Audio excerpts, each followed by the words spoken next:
Bonjour, Banaketi, Kandi Tolobaka, ceux qui a Kolobeza, les Toya, ceux qui a Kolobeza, c'est Toya. Vraiment, avant de continuer, nous avons ici, nous avons Landa vidéo Nabiso, s'abonner à la chaîne Nabiso, à Keti Actualité. La chaîne Oyo est initiée na Imoko Papi Ngilipo ya Solola. En tout cas, et là, on va sur Bino, banda ko liker, banda ko s'abonner dans la chaîne Nabino parce que pour ça la bien, ça va bien, parce que beaucoup panzana, parce que biso pour ça je dois atteindre banda Keti, bazan partout dans le monde, et na souka. Bazan aux États-Unis, Canada, wapi partout dans le monde, Afrique du Sud, au plus bazan à RDC, tout Kisangani, tout Lubumbashi, tout Wacha, partout na Goma, tout besoin na biso, vraiment tolingi bino mingi. Vraiment tolingi bino, bo banaka ko compte na mission na bino bana ko liker, bon nos informations ya mboka na bino aketi obole kaka. Alors quand tu saka bino, ceux qui activités za to bana roya. Donc ceux qui activités za to bana roya, ceux qui actualités za to bana roya pour informer bino na temps réel. Bon ça vous comprendre makamoni zo le kanamboka na bino. Alors on a profité sur l'occasion pour nous savoir ba mbote nanga babi qui la charité bien ordonnée, ça commence par soi-même. Na baino on peut c'est la famille biologique nanga na tali bambili nyoso. Vous êtes dans la capitale de Kinshasa, vous êtes mon grand frère Albert Mbili, vous êtes là. Pasteur Moïse, vous avez Mbélé, Jeannette Mbili. Pour vous appeler Mbili, vous avez Mbélé, votre sauté, vous avez Bamba. Voilà, on a fait Bamba, nous sommes en place de la zone. Nous sommes à Brazzaville, nous avons fait Sœur Nanga et Liliane Mbakou. Nous avons Antoine Mbakou, nous sommes à Kinshasa. Nous avons fait Napoto. Bamba, nous avons beaucoup plus en Afrique du Sud. Il y a Adrien Mbakou, nous avons parce que vous avez réagi à l'émission de Nabiso. Vraiment, en tout cas, merci beaucoup, mon grand frère. Tu vois, la jeune et solo vraiment européen, pour soutenir l'œuvre de Kachamboka, parce que tu as recette. Donc, Mboko, tu vois, la jeune, va travailler. Voilà, nous avons mon petit frère John Moussenge. Place aux Alpes, petit nangana c'est pour nous encourager, aux maçons, nous avons monté belé aux place aux arbres, monté belé na famille Mobimba. Na bo sanité, total personne quand jambo katoza, toza pe na ingénieur Sami ya Gombe na Gombe. De balobi qui est na simbi mikolo mboka na makambo ya ila loisir, soko ki keno motoye voyage ya comme ya keti rien qui sabo mutema na mai malili toma, moko pe ya malili pourquoi pas oyeka na Gombe c'est dans la centre ville na biso. Vous êtes là, Nicolas, tu as pour les Rosa, Nicolas, pour la stratégie qui était. Mais, quand même, jeune garçon, c'est un ingénieur agronome. Mais, ils ont soutenu Mboka, vraiment, à Tchépi Mboka, ça va bien. Vraiment, Bambote, maman Feza, il y a Moutema, il y a papa Sami, il y a ingénieur Sami à Gombe. Na bossa, il peut penser à maman Mireille, Mwamba. Vraiment, Bambote pour toi ici, vous allez. Alors, nous allons continuer, là, vous avez Sabino Lelo, Banamboka. Na mboka na bino ya Keti, lelo tozi chance, tozi libaku lelo pe gouvernement congolais et raisonner mboka na bino ya Keti pour ba concours et ça maka partout na mboka mosusu do kaka zo sale mama lelo pe zo sale na Keti donc ba kanisi pe mboka na bino lelo donc nde tozo ba boye concours zo sale déjà lelo ya Sadek do Sadek qui a organisé concours wana zo sale lelo et vous savez un institut Tokende alors ba finaliste nde ba sélectionner 5 écoles puis ba 5 élèves par école. Oh, bah, pour ça, concours, il y a dissertation. Alors, après le concours, on a eu le concours, il y a sanctionné ma commune à Sima. Après, on a un récit. On a ça, mais pour toi, on a un institut qui est vraiment, on a informé, on a il faut quitter là, nous avons un institut qui est développé. En tout cas, bye bye, tout le monde. Madame, Mesdemoiselles, Messieurs, bonjour. Quand on est au Lobaranabino, ceux qui ont Kolobeza, mais ceux qui ont Kolobeza, Toyaka pété. Alors, comme tu promets, à chaque fois, s'il y aura des événements importants dans notre territoire à Keti, alors Toyaka souvent, alors, pour vous informer d'abord, premièrement, Nambo Kanabino, Lelo, vraiment, Tolai Nabiso bien, Yamabe Zana Nouté, Mboko Zana Kimia, sauf que ils ont un concours, Moko Zosalema, Lelo, ah, nous sommes à la place Toza, nous sommes à l'Institut Tokende, Boba Ebi, Institut Tokende, balancez Bangonan, Bamonan, Institut Tokende, balancez Institut Bamonan. Donc, ah, toi, l'Institut Tokende, Boba Tanga, l'Institut Tokende, je crois que Bazomona, c'est un bâtiment à Bangonan, Awa, donc tout ça ici supérieur et ça. De par contre, donc à quel type comme ça va cadre quoi. Alors, balancer mon président bien quoi, balancer match, tourner match, président bande ko bamona na bangona école na bango parce que toi institut okende. Na liga concours oyo ya SADC ezo sali malelo, yango sali ke to koma awa poto la kisabino makamunene zo banda.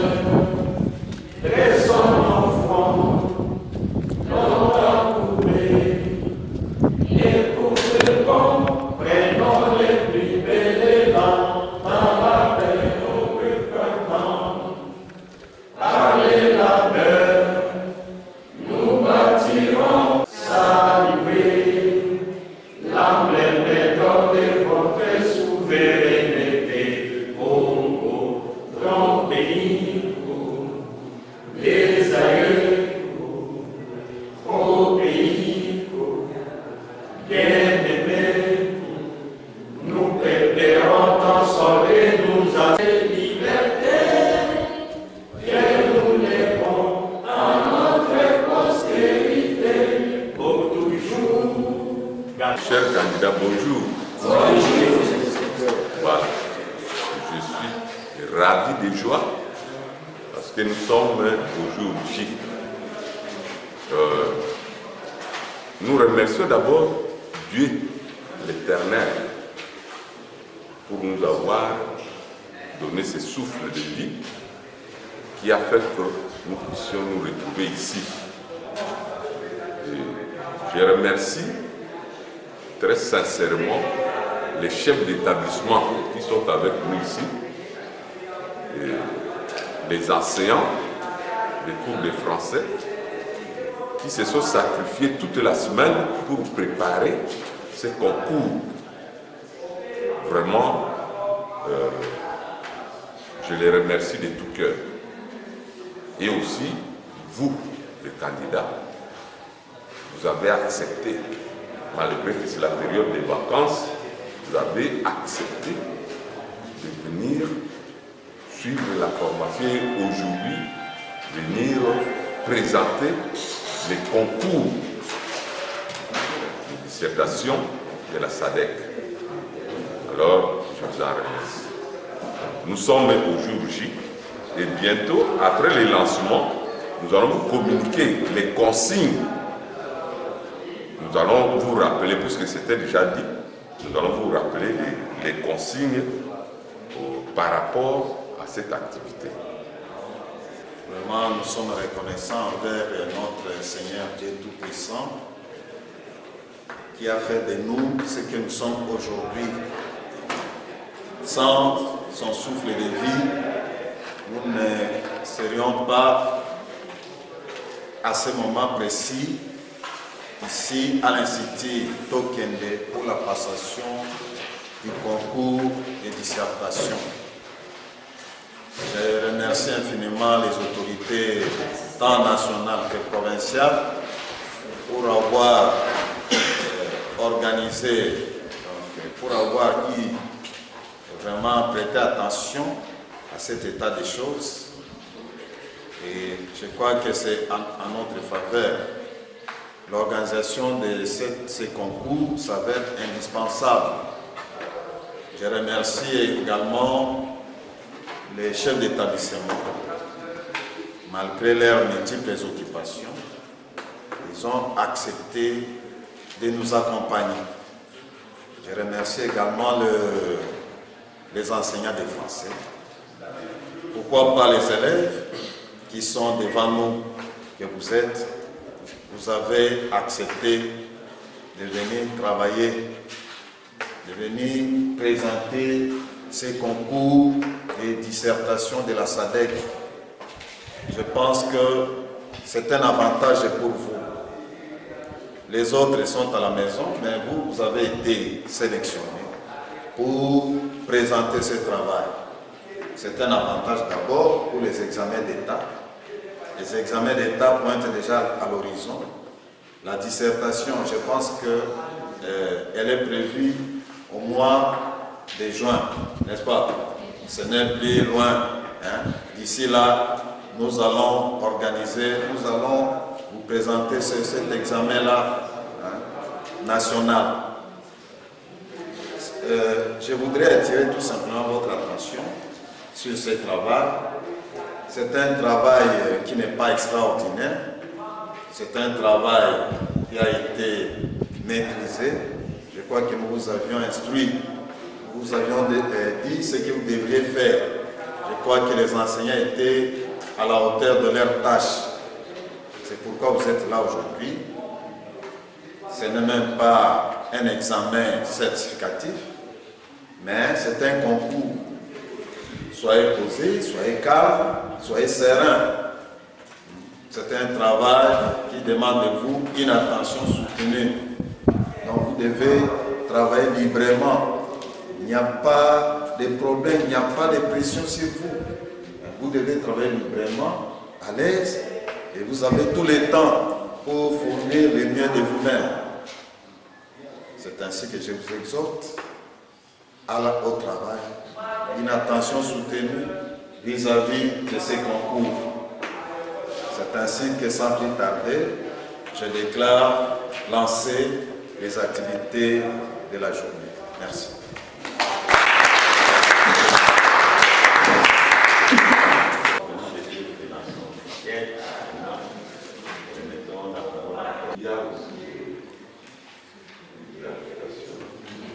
Comme on dit, le minimum c'est 1100.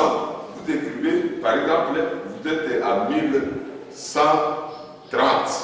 Vous mettez vous-même le nombre de mots que vous avez. Voilà, donc c'est ça. Les participants sont tenus de fournir toutes les références et informations utilisées dans leur dissertation. Nous avons dit les sources, s'il y a des citations, des auteurs, des documents, tout ça, voir ceci. D'ailleurs, les enseignants vous ont appris à cela. Là, il n'y a pas de problème. Ok, voilà, bana ketu kane na ifsaki bino na débit, za concours oyo sangisaki bekole, tona 5 écoles za sélectionné ba ciblé pour na concours ya lelo et ba tolba za concours ya SADC. Alors, na kati ya 5 écoles wana totangela bino toza na école liboso za institut Bukulu, toza na institut Mboa, toza na institut Tokende, institut Mboli Epele. Et puis tous en complexe scolaire Ngalia. Donc les écoles oyo ils ont aketi mais ba sélectionner bango. Bon to éviter pourquoi ça ka bango mais école les belé mais la chance c'est que li ka bango to éviter ba poninga bango po concours en le cas. Alors to éviter ndé to zo sabino toko droit to bandi institut pour les écoles les pour ça vraiment. Alors chance on a fait tout le monde on a grand préfet de l'institut Boucle qui est maintenant à côté de nous. Peut-être nous allons lui poser quelques petites questions, soit des questions.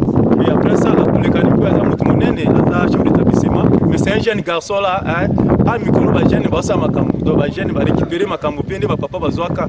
Donc, papa zoa préfet yaka. Voilà, bonjour monsieur le préfet. Oui, bonjour monsieur. Donc vous êtes préfet de l'institut Boukoulou. Voilà, merci beaucoup.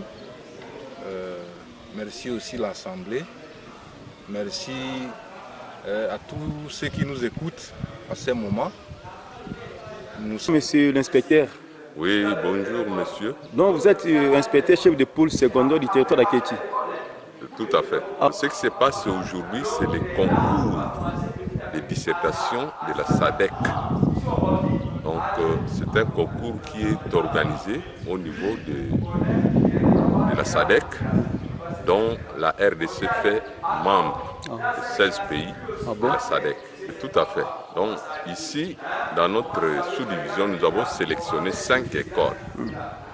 Et dans les 5 écoles, nous avons sélectionné aussi 5 participants, c'est-à-dire 5 candidats par école. Et ce sont eux qui passent le concours. Après correction et délibération, nous allons sélectionner 3 meilleures dissertations que nous allons envoyer au niveau provincial.